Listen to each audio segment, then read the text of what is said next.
Alright, guys. So this is Phil here.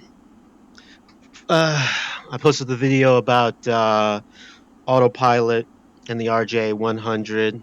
Or I posted the video about the RJ100. It's one of my favorite planes. It's one of my favorite regional planes. And I had a couple questions about the autopilot not working.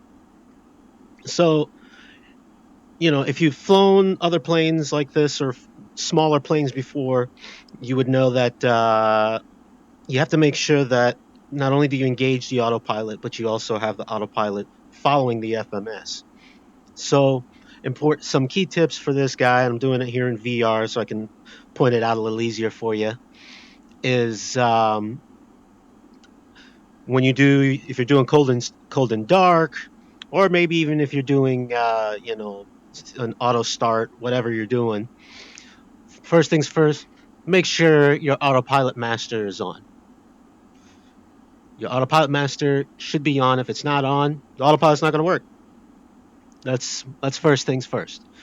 So right here above you is the autopilot master. I don't know if there's a shortcut key. I don't really use the shortcuts. I mostly do a lot of my flying in VR, especially takeoffs and landings. And then you want to come to this panel down here. Make sure your FMS is programmed. You have all your flight levels, your speeds, and all that stuff. So if you've done all that and you're still not getting if you've done a bunch of stuff and you're still not getting the speeds and follows and stuff like that, make sure you don't have any discontinuities. Make sure you don't have any vectors. So make sure that your FMS is programmed properly. I'm not going to go through programming all that stuff, but just make sure it's programmed properly. Then down here is your source. So you want to make sure, I think by default it's on off, and you want to change that to LNAV, right? And you'll know you have it correct because right here you should see it should say FMS. You should see FMS, and then down here you should see your next waypoint.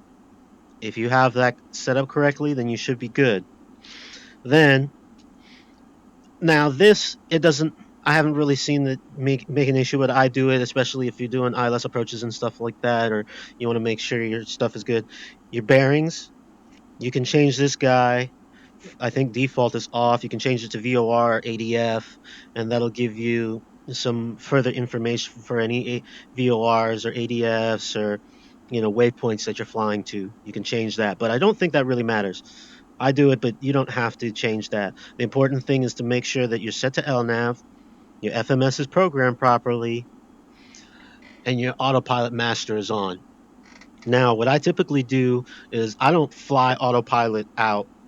What I'll typically do is I'll set, a vertical speed, an initial altitude, and your V2 +5 or +10, whatever you like to do on your initial climb.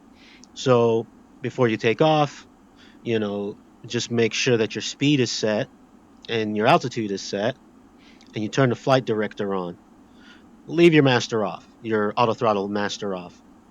Once you take off, you get up to 400 feet. You can turn VNAV on, but I notice VNAV is a little finicky.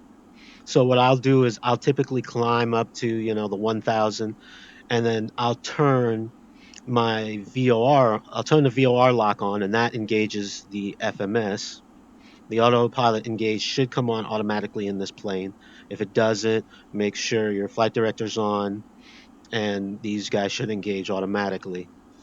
Once he goes, I'll typically set, a vertical speed and my altitude that I want to get to, and then once I get up to a good speed and a good altitude, I'll go ahead and I'll engage the VNAV, and just you got to make sure that your autopilot is programmed correctly. If your autopilot isn't programmed correctly, the VNAV is not going to work. So you want to go ahead and first you want to engage your auto thrust. Now remember, auto thrust has three positions. You have off, and then you have a neutral, and then you have armed.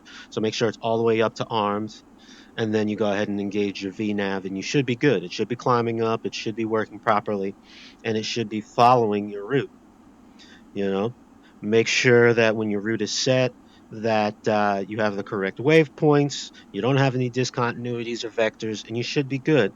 The one thing that I have had that's kind of weird once in a while is if if you don't have your FMS set properly prior to takeoff, sometimes it'll get weird where you'll set a departure and it'll be a certain runway, and the VNav will see the runway as the first waypoint, and it'll be stuck there. So you'll get up and you'll engage the autopilot, everything will look good, and it won't go to the correct waypoint.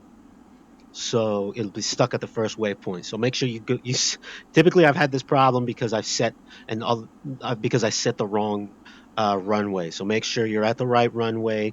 Make sure you double check. If you're using Navigraph or if you're using Avitab, make sure you're at the proper runway and make sure it engages that first waypoint. If it doesn't engage that first waypoint, before you take off, make sure your FMS is programmed properly. Make sure you hit execute. Make sure all your altitudes and speeds are showing up and you got it programmed correctly. So I hope that helps you guys. Again, quick autopilot master. Make sure it's from off to LNAV. If you want, you can change the bearing. Make sure your flight director is on. Auto thrust is on for VNAV. And VOR lock for engaging your autopilot. So if you guys have any more questions, feel free to ask, and enjoy this beautiful plane. I love this plane. I just think it's the coolest ever. I actually have a model of it on my freaking desk. This is one of my favorite regional jets. Sometimes I'll spend some time in the ERJ, and I spend a lot of time in the 737 and the 777 with virtual airlines, but this is one of my favorite little hops. Right now I'm doing a hop from Sydney to Brisbane. So yeah, I'll post this on YouTube and I'll post this on the Xplane website. So if you guys have any questions, feel free to ask.